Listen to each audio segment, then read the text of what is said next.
کیسی ہیں ڈاکٹر صاحبہ؟ خیرت سے ہیں بہن عریشہ؟ جی میں ٹھیک ہوں، السلام علیکم، کیسے ہیں آپ؟ وعلیکم، اللہ آپ کو بہت اچھا سلامتی لگ رہا دے۔ ہے دوبارہ جڑ کر۔ Thank you so much for coming back, ہمیں بھی بہت خوشی ہے آپ کی تشریف آوری سے، آپ کا بہت ہی ذرہ نوازی ہے کہ ہم اس لائق سمجھا آپ کہ آپ ادھر تشریف لائیں، بہت مہربانی آپ کی۔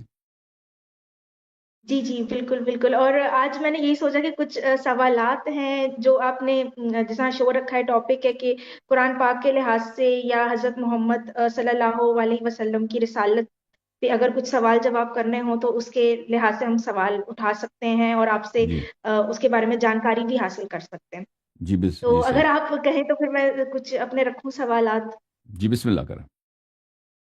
جی جی بالکل، زیادہ میں آج جو فوکس کر رہی تھی وہ کر رہی تھی کہ قرآن پاک میں جو تھوڑی کانٹرڈکشنز موجود ہے جن سے ہمارے ذہنوں میں سوالات جو ہیں اٹھتے ہیں قرآن ہوں، پاک کو لے کے کہ یہ کتنا صحیح ہے، کیونکہ ہمیں یہ شک بھی گزرتا ہے اور ہمیں لگتا ہے کہ جی یہ کسی انسان کی جو ہے وہ صحیح، تخلیق ہے، بجائے کہ یہ کوئی ایک ڈیوائن تخلیق ہو۔ تو اس کے حوالے سے جو سوالات ہیں وہ میں آپ کے سامنے پیش کروں گی کہ ایک تو سورہ مریم کا اگر ہم ذکر کریں تو اس کی اوکے، 16ویں اور 19ویں آیات میں جی جی یہ ذکر کیا گیا ہے کہ کیسے حضرت عیسیٰ کی جو ہے پیدائش ہوئی تھی، فرشتے حضرت مریم کے پاس آئے تھے اور ان کو مطلب خوشخبری سنائی تھی کہ ان کو ایک بیٹا ہوگا۔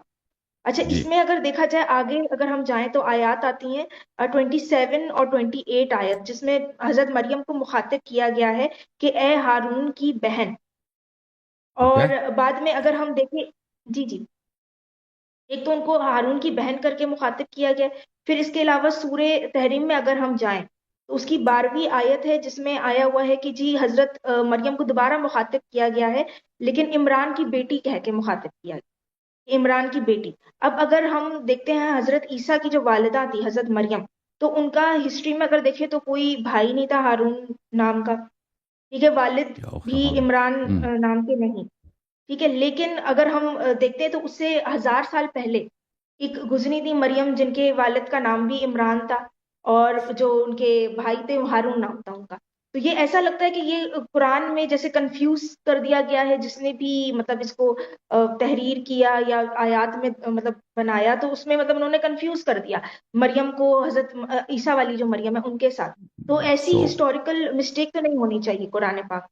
تو میں آپ کو دکھا دیتا ہوں سورہ مریم کی جو آیت ہے، اعوذ باللہ من الشیطان الرجیم۔ سورہ مریم میں کھول دوں، ایک منٹ معاف کیجیے گا۔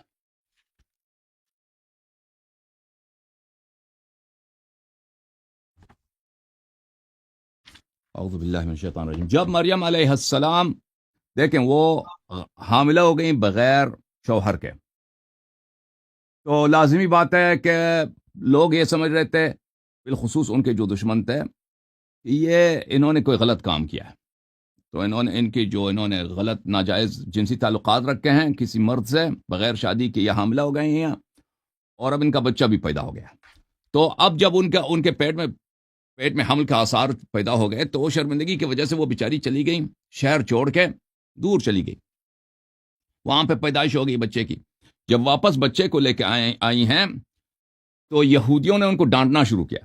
ملاحظہ کریں قرآن مجید میں سورہ مریم ہے، آیت نمبر 28 میں کی طرف یہ اشارہ فرما رہی ہیں ہماری بہن، آیت نمبر 28، یہ سورہ کہف ہے،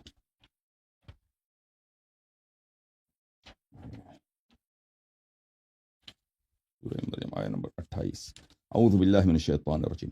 آیت یہ ہے، یا اخت ہارون ما کان ابوک امرأ سوء وما كانت امک بغیہ۔ تو یہ یہودیوں کا کلام ہے، یہ مسلمانوں کا کلام نہیں، یہ اللہ کا کلام ہے۔ تو یہ ہارون جو ہے، یہ بنی اسرائیل میں اہل بیت علیہ السلام کی حدیث میں یہ کہ بہت ہی ایک مشہور شخص تھا جو زنا میں مشہور تھا، بہت ہی بدکار آدمی تھا، زناکار آدمی تھا۔ تو مریم ایک پاک دامن عورت ہے، اس کی بہت ہی مذہبی خاندان سے تعلق رکھتی ہیں، اور یہ ہمیشہ مسجد میں عبادت میں مصروف رہتی تھی۔ تو اب یہ بچہ جب لے کے آئی ہیں تو اب ان کو گالی کے طور پہ کہہ رہے ہیں کہ آپ ہارون، یہ اس ہارون کی بات نہیں ہو رہی کسی اور ہارون کی، یہ اس ہارون کی اس زمانے میں ایک نہایت ہی بدنام اور فاسق آدمی تھا، زانی آدمی تھا۔ یہ تفسیر قمی میں اہل بیت علیہ السلام کی حدیث ہے کہ یہ اس کی طرف اشارہ ہے، کہ اس کو کہہ رہے ہیں کہ آپ، یعنی یہ اس کی واقعاً اس کی بہن نہیں تھی، لیکن یہ گالی کے طور پہ کہہ رہے ہیں اس کو، یا اخت ہارون ما کان ابوک امرأ سوء وما کانت امک بغیہ. ہارون کی بہن یعنی ایک زناکار بدماش آدمی، شرابی آدمی، اس کی بہن، آپ کا والد صاحب اس طرح تو نہیں، آپ بھی اس طرح، آپ کی والدہ بھی اچھی عورت تھی. یہ گالی کے طور پر ان کو کہا گیا، نہ کہ واقعی ان کی کوئی بہن، ان کا بھائی ہارون تھا. اور یہ ہارون، کس ہارون کی بات ہو رہی؟ وہ ہارون جو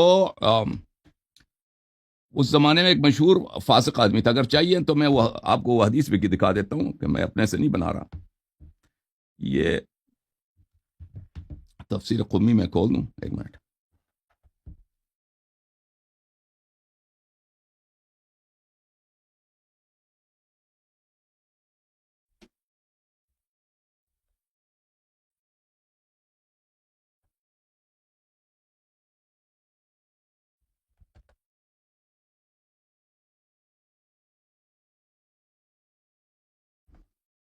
یہ تفسیر علی ابن ابراہیم قمی ہے، چاپ نجف الاشرف، اس میں صفحہ نمبر 50 میں آپ کو یہ روایت ملے گی.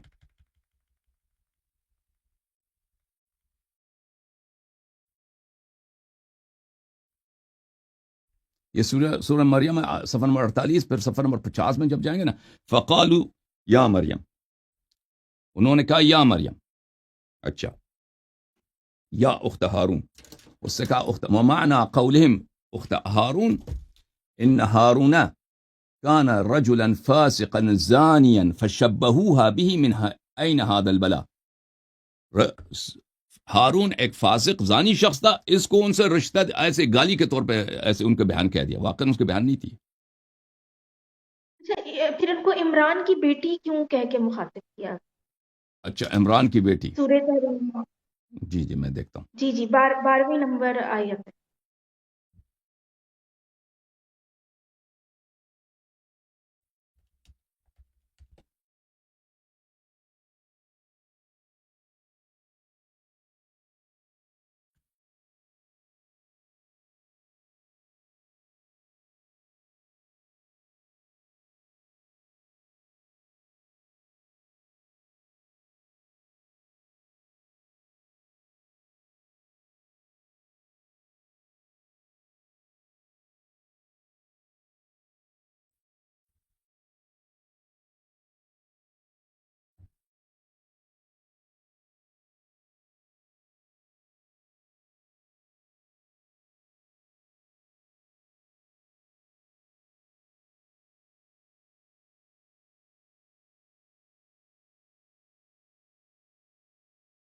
تو اس میں ہمارے مفسرین نے فرمایا کہ یہ عمران جو ہے، عمران موسیٰ علیہ السلام کے باپ نہیں، یہ ایک اور عمران ہے، مریم بنت عمران ابن فاتان، اور یہ ان کے والد صاحب کا نام عمران تھا، ان کے دادے صاحب کا نام فاتان تھا جناب مریم کی.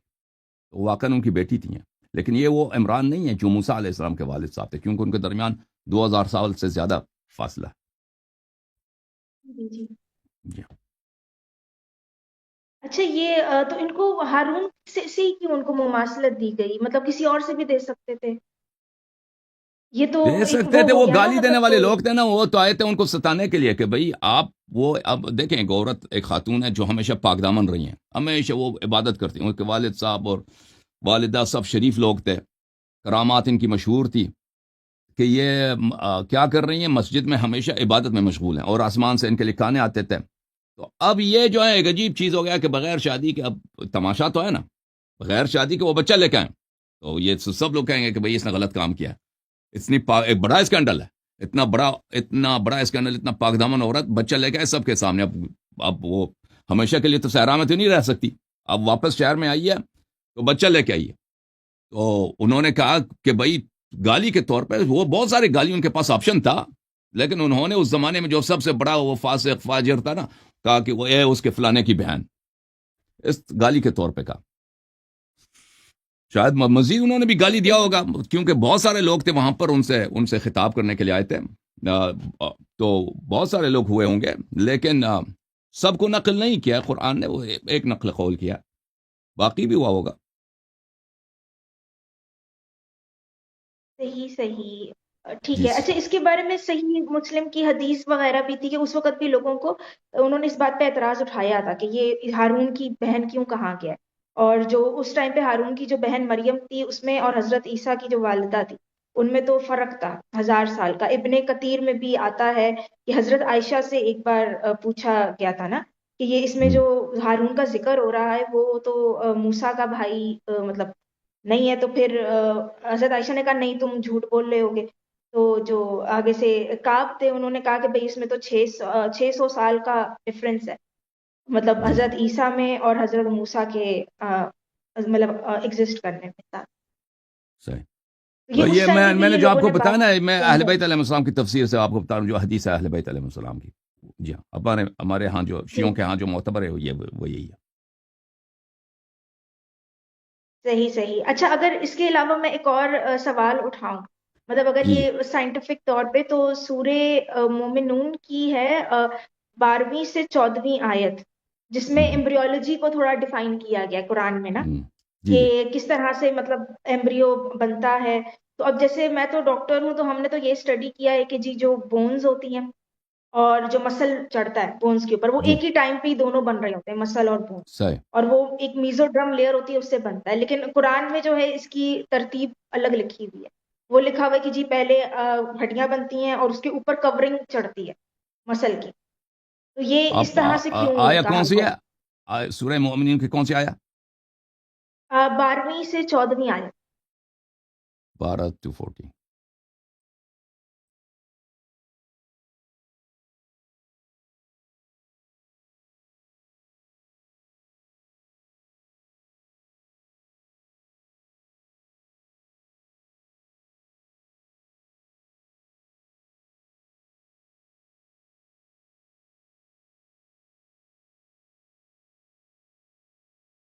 آپ اپنا انڈرسٹینڈنگ بتائیں کہ آیا کیا کہہ رہی ہے پھر میں بات کروں گا. اچھا یہ یہی کہہ رہی ہے کہ مطلب کہ کس طرح سے بنایا گیا اس میں پورا بتایا گیا ہے کہ کیسے لوتھڑے کو بنایا گیا. پھر جو ہے نا ہم نے مطلب ہڈیاں بنائی اور اس کے اوپر ہم نے کورنگ ڈالی فلیش کی مطلب مسل کی. اب یہ جو بتائی گئی ہے ترتیب یہ اس سے ہٹ کے جو آج کی جو ایمبریولوجی بتاتی ہے آج کی جو سائنس ہے وہ یہ کہتی ہے کہ بھئی دونوں سائملٹینیسلی مطلب ساتھ ساتھ ہی بنتے ہیں. مسل اور بون ایک ہی لیئر سے بننا شروع ہوتے ہیں اس مطلب میں کورنگ مسل نہیں کہاں چڑھتی ہے بون کے اوپر آپ دیکھیں میں آپ کو آیت پڑھ کے دکھا دیتا مطلب ہوں. فلیش یہ فلیش جو چڑھتا ہے اوپر گوشت جو چڑھتا ہے. گوشت چڑھتا ہے نا ہڈیوں پہ گوشت چڑھتا ہے. ٹھیک ہے نا ہڈیوں پہ گوشت چڑھتا ہے. تو یہ گوشت کا چڑھانا اس طرح تو میں نہیں سمجھتا کہ قرآن یہ کہہ رہا کہ پہلے صرف ہڈی تک گوشت نہیں تھا. یہ تو نہیں کہہ رہا نا. اگر جب نہیں ہڈی مطلب بننا کورنگ شروع کا ہو گئی ہیں مطلب تو وہی ہوگا نا. جب ہڈی بننا شروع ہو گئے اس وقت گوشت کم ہے یعنی ناچیز ہونے کے لائق ہے. پھر یہ جب کچھ اس میں جان آ جاتا ہے اس نطفے میں ایمبریو میں تو اس میں پھر گوشت زیادہ آ جاتا ہے. تو اس طرح تو نہیں کہہ رہا کہ اس شروع میں کوئی گوشت نہیں تھا اس میں آپ کو آیا دکھا دیتا ہوں. اعوذ باللہ من الشیطان الرجیم. لیکن کورنگ تبھی چڑھے گی نا جب ایک چیز پہلے سے بن چکی ہے اس کے اوپر ہی کور کیا جائے گا. جیسے ایک ہڈی بن گئی تو اس کے اوپر کورنگ کی جو لفظ استعمال کیا گیا ہے کہ اوپر کورڈ کیا لائک اگر اس کی میں انگلش ٹرانسلیشن بتاؤں تو اس میں آتا ہے کہ وی کورڈ دی بونز ود فلیش یا دین وی ڈیولپڈ ہم انٹو another کریشن. یا مطلب ہم نے ہڈیوں کے اوپر گوشت چڑھا دیا. جی لیکن بالکل جو آج کی یہ جی جی لیکن اس کا مطلب یہ نہیں ہے کہ پہلے وہ ہڈیاں بالکل وہ نیوڈ تھیں بالکل وہ برہنہ تھیں اس پہ کچھ بھی نہیں تھا. اس کا تو یہ تو بالکل نہیں کہہ رہا. ٹھیک ہے یہ ایک لٹریری ہے جو ایکسپریشن ہے اور گفتگو میں اس طرح بہت ہوتا ہے کہ آپ گفتگو میں ایگزیکٹ نہیں ہوتے کہ بالکل آپ پرسائز اگر بات کرنا شروع کر دیں نا ہم اور آپ تو پھر بات کرنا ہی ناممکن ہو جائے گا ایک دوسروں سے. دیکھیں آپ کہتے ہیں بچے میں جان آ گئی بچے میں جان آ گئی. اب بچہ ہے وہ پہلے بھی جان تھا لیکن اب اس کی صحت بہتر ہوگی ہم کہتے ہیں بچے میں جان آ گئی ہے. بچہ غذا کھائے گا تو اس میں گوشت آئے گا. بچے میں پہلے بھی گوشت تھا. یہ تو ایکسپریشنز یہ تو ایک عام چیز ہے اردو زبان میں بھی استعمال ہوتا ہے. اگر کوئی اس طرح بات کرتا ہے اس کا مطلب یہ نہیں کہ وہ غلط کہہ رہا ہے. تو قرآن جو فرما رہا ہے اعوذ باللہ من الشیطان الرجیم ثم خلقنا النطفة علقة فخلقنا العلقة مضغة فخلقنا المضغة عظاما فكسونا العظام لحما. تو ہم نے عظام کو ہڈیوں کو مزید گوشت عطا کیا. اس کا مطلب یہ نہیں ہے کہ پہلے اس میں گوشت بالکل کچھ بھی نہیں تھا, کوئی مسلز کچھ بھی نہیں تھا. اس کا میں تو اس آیت سے یہ نہیں سمجھ رہا, اور نہ میں سمجھتا ہوں یہ قرآن یہ کہہ رہا ہے, اور نہ قرآن کریم یہاں پر آپ کو سائنس سکھانے کی کوشش کر رہا ہے. یہ صرف بتا رہا ہے جو سب لوگوں کو پتا ہے کہ بچہ, جو اس زمانے میں بھی لوگوں کو پتا تھا, کیونکہ اس زمانے میں بھی عورتیں جو ہیں ان کو سخت حمل ہوتی تھیں مختلف مراحل میں. تو سخت حمل یہ ہوتا تھا کہ کوئی مثلا 1 مہینے میں سخت حمل ہو گیا, کوئی 2 مہینے میں, 3 مہینے میں, 4 مہینے میں, 6 مہینے میں. تو لوگوں کو اندازہ تھا مختلف مراحل کے کہ حمل کے مختلف مراحل میں کس طرح بچہ کس حالت میں ماں کے پیٹ میں پیدا ہوتا ہے. تو بات یہاں پر ہے کہ کیا اللہ تعالیٰ نے جو یہ خلق کیا ہے یہ دوبارہ خلق کر سکتا ہے؟ نہیں کر سکتا. میعاد یوم قیامت درست ہے یا نہیں ہے؟ تو وہ یہ فرما رہا ہے کہ آپ کو جب ایک دفعہ خلق کیا ہے, جو آپ کو پتا ہے کہ اس طرح آپ کی خلق ہوتی ہے, یہ مختلف ایجز کے لوگوں کو, یہ نہ کہ ایمبریولوجی سکھانے کے لیے ہے, وہ ایمبریولوجی جو لوگوں کو اس زمانے میں پتا تھا, اسی جو ان لوگوں کو پتا ہے اسی کے روح سے ان کو یہ بتانے کی کوشش کر رہا ہے کہ دیکھو تمہاری خلقت جو ہے ایک بہت مشکل چیز ہے, تم بہت مختلف مراحل سے گزر چکے ہو, جو اب اس صورت میں ایک انسان کی صورت میں چلتے پھرتے نظر آ رہے ہو. تم بہت ہی نازک مراحل سے گزر چکے ہو. اب تم دوبارہ اگر تم مٹی بن جاؤ مرنے کے بعد, تو کیا ہم تمہیں دوبارہ زندہ کر سکتے ہیں؟ جی بالکل زندہ کر سکتے ہیں, پہلے بھی کر چکے ہیں, دوبارہ بھی کر لیں گے. ٹھیک ہے, وہ اس کو بتانے کی کوشش کر رہا ہے. یہ قرآن مجید کے یہ آیات, یہ کوئی سائنٹیفک چیز جو اس زمانے میں لوگوں کو نہیں پتا تھی اس کو بتانے کی کوشش نہیں کر رہا. ٹھیک ہے نا, وہ چیز جو ان لوگوں کو خود پہلے سے معلوم تھی, اسی کے روح سے ان کو یہ کنونس کرنے کی کوشش کر رہا ہے کہ دیکھیں آپ پھر قیامت کو ڈینائی نہ کریں کہ آپ مرنے کے بعد دوبارہ زندہ ہو سکتی ہیں, کیونکہ پہلے بھی آپ کچھ خون کے قطرے تھے. وہ خون کے قطرے کن مراحل سے گزرا ہے, وہ انسان بنا, اس کے بعد یہ آپ مر جائیں گے. تو مرنے کے بعد اگر ہم آپ کو دوبارہ زندہ کرنا چاہیں تو اس میں آپ تعجب نہ کریں, انکار نہ کریں کہ یہ ناممکن ہے. جی اچھا, اسی طرح سے ایک اور ہے جی سورہ الطارق کی 6/7 ورس. اس میں یہ بتایا گیا ہے کہ بھئی کریٹ کیا گیا تھا, مطلب جو سپرم ہے جو بنتا ہے وہ بیک بون اور رب کیج کی بیچ کی جگہ سے بنتا ہے, قرآن میں لکھا ہوا ہے. اچھا, اب اس میں بات یہ کہ وہی آج کی سائنس تو یہ کہتی ہے کہ بھئی وہ تو پروسٹیٹ گلینڈ ہوتا ہے, یوریتھرل گلینڈ ہوتا ہے, وہاں بنتا ہے. اچھا, اب اس میں بات یہ آ جاتی ہے کہ آپ جس طرح کہہ رہے ہیں کہ اس زمانے میں جو لوگوں کو باتیں پتہ تھی, کیونکہ اگر ہم آج کی جو ہمارے دیکھیں نا جو بایولوجسٹ ہیں ان کی کتابیں, جیسے ایک اینشنٹ میڈیسن کر کے ایک بک ہے, اس میں جو ہے ویوین نٹن کر کے ایک بایولوجسٹ ہے, تو انہوں نے کہا ہے کہ انہوں نے اس پہ تبصرہ کیا ہے کہ جو مطلب یہ ہپوکریٹ تھیوری تھی اس زمانے کی, جو پرانی, اگر ہم رومن اور گریک میڈیسن دیکھیں تو اس وقت بھی یہی کہا جاتا تھا کہ جو بیک بون ہوتی ہے یا جو سپائن ہے وہاں سے جو ہے نا باڈی کے فلوئڈز بنتے ہیں, جیسے سیمن وغیرہ. ٹھیک ہے, تو یہ مطلب یہ تو باتیں پرانے جو اینشنٹ میڈیسن تھی, مطلب گریک رومن, وہ بھی یہی کر رہی تھی, قرآن میں بھی وہی بات آ گئی. تو یہ اس میں پھر کیسے پتا چلے گا کہ قرآن ایک ڈیوائن بک ہے اگر اس میں وہی چیزیں تو ریپیٹ ہو رہی ہیں قرآن جو وہ نہیں کہہ پرانے رہا, اینشنٹ میں آپ کو بتا رہا ہوں. میڈیسن میں تھی. پہلی بات ہے کہ یہ گریک انفارمیشن جو میڈیسن تھا وہ عربوں کے پاس نہیں تھا.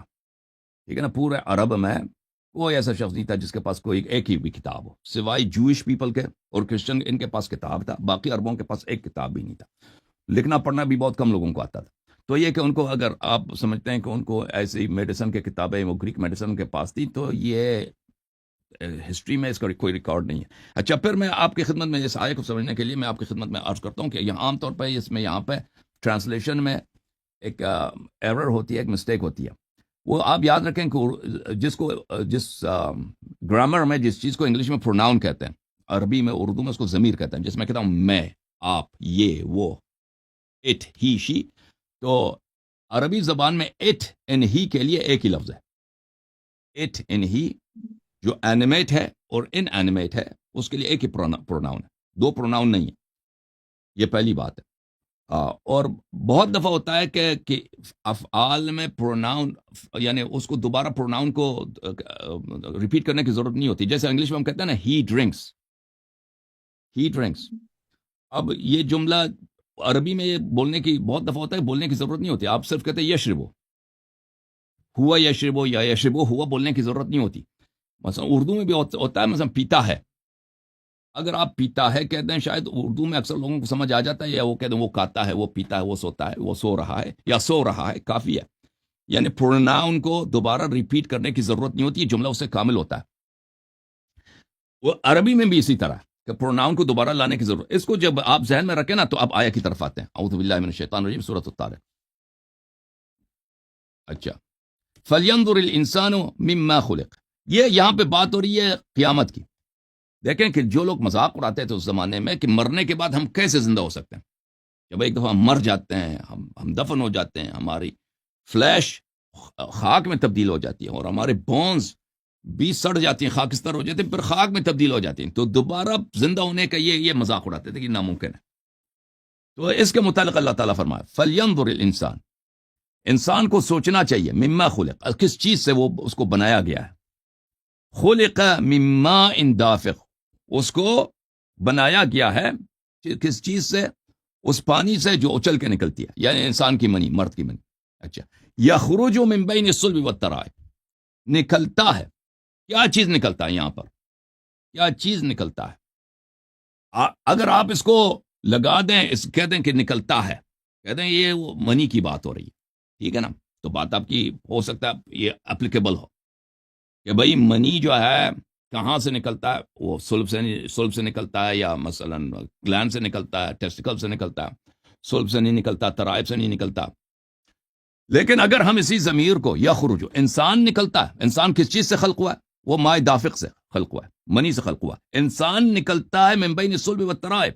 انسان جب دنیا میں آ جاتا ہے، اس کی جب ولادت ہوتا ہے تو وہ کہاں سے آتا ہے؟ یہ پشت، کمر اور یہ جو سینے کی ہڈیاں اس کے درمیان، یہ کہاں؟ یہ وومن کی پیٹ ہے، عورت کا وومب ہے، یہاں پر پیٹ ہے، یہ یہاں سے نکل آیا. یخرج من بین الصلب والترائب.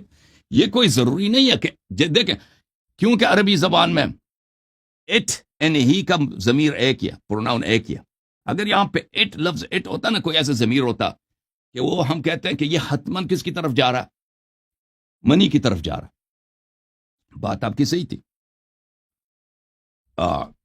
جی جی. کہ منی کی طرف جا، لیکن یہاں پہ یخرجو ہے، ایک نیوٹرل پروناؤن ہے. نیوٹرل پروناؤن ہے، یہ ہو سکتا ہے ضمیر اس کی طرف جا رہا ہو، یا منی کی طرف جا رہا ہو، یا وہ انسان کی طرف جا رہا ہو. تو یہ انسان کی طرف جانا اس کا زیادہ مناسب ہے، کیونکہ اللہ تعالیٰ کہہ رہا ہے کہ میں نے آپ کو کیسے بنایا، کس چیز سے بنایا. اچھا، انسان کو سوچنا چاہیے کہ وہ کس چیز سے خلق ہوا ہے. وہ منی سے خلق ہوا ہے. یخرج من بین الصلب والترائب، انسان نکلتا ہے ماں کے پیٹ سے. ماں کے پیٹ کہاں ہے؟ اس عورت کے سینے اور اس کے کمر کے درمیانی والے سے اس کے پیٹ، اس کا ووم ہوتا ہے. یہاں پہ بچے کی پرورش ہوتی ہے پیٹ میں، 9 مہینے کے بعد، 8 مہینے کے بعد وہ نکلتا ہے. انہ علی رجعہ لقادر، پر اگر اس طرح اس کو بنایا ہے، اس طرح مشکل مراحل سے گزار کے اس کو ایک انسان بنایا ہے، تو وہی رب اس کو دوبارہ بنا سکتا ہے. جب وہ مٹی ہو جاتا ہے، اس کے سب ہڈیاں سڑ جاتی ہیں، مٹی بن جاتی ہیں، وہ اس کو دوبارہ بھی بنا سکتا ہے. تو اب آپ یہ ایک بہتر ٹرانسلیشن ہے، اس ٹرانسلیشن پہ میں نہیں سمجھتا کہ کوئی اشکال کر سکتا. جی بولیں، آپ کچھ کہنا چاہ رہے ہیں. صحیح. تو مطلب یہی کہ جو پرانی، مطلب جو کہتے ہیں جیسے اینشنٹ جو ہمارے پاس آتی ہیں بکس، ان کے اوپر جو تبصرہ کیا گیا تو اس میں بھی یہی کہا جاتا ہے کہ پہلے کے لوگ یہی چیز بلیو کرتے تھے کہ ایک بیک بون سے ہی سیمن نکلتا ہے، سارا کچھ ہے. تو یہی اتفاق کیوں ہے کہ قرآن کی جو ٹرانسلیشن بھی بنتی ہے وہ اسی طرح سے مطلب اس میں آ جاتی ہے چیز؟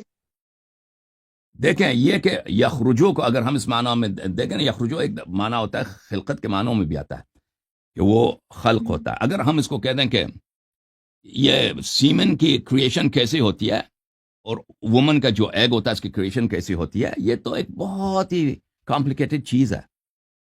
اس میں کتنے گلینڈز ہیں اور کتنے بدن کے اعضاء کے اس میں اگر ہم صرف ایگزٹ کے معنی پہ نہ لینا یخرجو کو، یخرجو صرف ایگزٹ کے معنی میں نہیں، یعنی صنعت کے معنوں میں لے لیں کہ وہ بنتا ہے. اگر ہم اس کو انسان، وہ جو بچہ ماں کے پیٹ سے نکلتا ہے، اس معنوں میں بھی نہ لیں، تو یخرجو کو اگر ہم اس معنوں میں بھی لے لیں کہ وہ بنتا ہے، تو پھر بھی تو اس کے جو سیمن یا وومن کا جو ایگ ہے، یہ دونوں مل کر زائگوٹ بنتی ہیں. جب یہ ان کا نیوٹریشن کس جگہ سے آتا ہے، تو لازمی بات ہے صرف ٹیسٹیکل سے نہیں آتا. یہ پورا انسان کا جو اسٹرکچر ہے، انسان کا ٹورسو ہے،